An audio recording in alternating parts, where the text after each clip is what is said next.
Halo, perkenalkan nama saya adalah Agung Mercy Putra Kalalo. Saya dari kelas MJ 402 dari Prodi Manajemen. Pada hari ini saya akan mempresentasikan tugas dari mata kuliah Manajemen Perbankan yang dimana judul yang saya ambil adalah Kasus Korupsi Kredit Fiktif BPD Bali. Di presentasi singkat ini terbagi dalam 3 tahapan. Yang pertama adalah latar belakang, yang kedua adalah kronologi dan proses penanganan, dan terakhir adalah kesimpulan dari kasus korupsi kredit fiktif BPD Bali. Yang pertama latar belakang. Korupsi merupakan masalah yang serius di banyak negara. Salah satu kasus korupsi adalah satu kasus korupsi kredit fiktif yang terjadi di Bank Pembangunan Daerah BPD Bali, yang dimana BPD Bali sebagai salah satu bank daerah di Indonesia yang menjadi sorotan karena terlibat dalam skandal korupsi yang merugikan masyarakat dan perekonomian secara keseluruhan. Kronologi dan proses penanganan. Di sini ada 4 tersangka.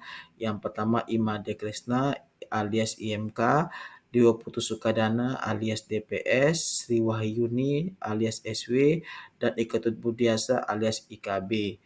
Yang dimana IMK dan DPS merupakan pejabat di kantor cabang yang saat ini. Keduanya sudah purna tugas, sedangkan SW dan IKB merupakan pihak swasta yang memiliki hubungan suami istri. Di sini, SW mengajukan kredit modal kerja usaha dan produksi pengadaan barang dan jasa ke kantor BPD Bali cabang Badung. Pengajuan kredit oleh SW diajukan melalui CVSU, CVDBD, dan CVBJL dengan jumlah kredit yang diajukan sebesar 5 miliar rupiah. Sebagai anggaran permohonan kredit modal kerja usaha dan produksi pengadaan barang dan jasa, kegiatan pengadaan barang dan jasa di institusi pendidikan swasta di Provinsi Bali, di mana penyidik menemukan bahwa kegiatan pengadaan barang dan jasa tersebut nyatanya tidak ada atau fiktif ya, dan dilaksanakan pendidikan tersebut fiktif. Selanjutnya, IMK diduga telah mengetahui bahwa kegiatan yang menjadi dasar pengajuan kredit tersebut adalah fiktif namun memberikan persetujuan atas permohonan kredit atas nama CVSU, CVDP, dan CVBJL. Nah, berikut kronologinya dari 15 September 2022, penyidikan sudah dimulai dan masuk ke 11 April 2022, CSW dan IKB bersama-sama dengan EMK DPS telah ditetapkan sebagai tersangka pemberian kredit modal kerja usaha konstruksi pengadaan barang dan jasa BPD Bali Badung yang diduga fiktif. 28 Juni, pihak keluarga tersangka SW dan KB menyerahkan uang kepada penyidik Kajadi sebagai pengembalian kerugian sejumlah 1,190 juta miliar. Terus di sini Jaksa Penuntut Umum JPU pada 1 September 2022 berkas perkara telah diserahkan oleh penyidik kepada penuntut umum, dan pada 4 Oktober 2022 pihak keluarga SW IKB kembali menyerahkan penyerahan uang kepada penyidik Kejati Bali sejumlah 350 juta.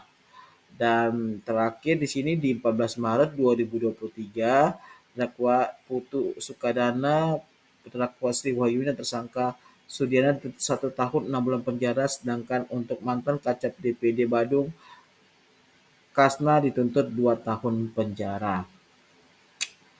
Dan kesimpulannya adalah praktik-praktik kredit fiktif kasus korupsi di Bali melibatkan praktik pemberian kredit yang tidak sah kepada pihak-pihak terkait yang menggunakan dokumen palsu atau tidak valid. Kredit tersebut digunakan untuk tujuan pribadi atau digunakan dalam skema korupsi yang melibatkan oknum pegawai bank dan pihak-pihak terkait. Kerugian keuangan signifikan. Terus keterlibatan pihak internal.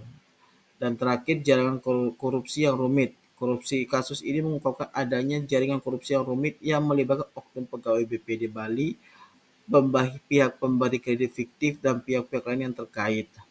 Kerugian bagi nasabah dan masyarakat. Kasus ini berdampak negatif pada nasabah dan masyarakat yang seharusnya menjadi penerima manfaat. Dan terakhir tentunya dampak sosial ekonomi yang luas.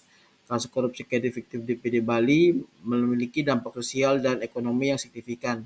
Dampaknya termasuk penurunan kepercayaan masyarakat terhadap sistem perbankan, penurunan investasi dan kerugian ekonomi, dan gangguan pada pertumbuhan ekonomi regional. Demikian daftar pustaka yang terlampir yang saya ambil dari Suara Dewata, Detik.com, Merdeka, dan Fajar Bali. Oke, demikian pesan singkat dari saya. Saya ucapkan banyak terima kasih.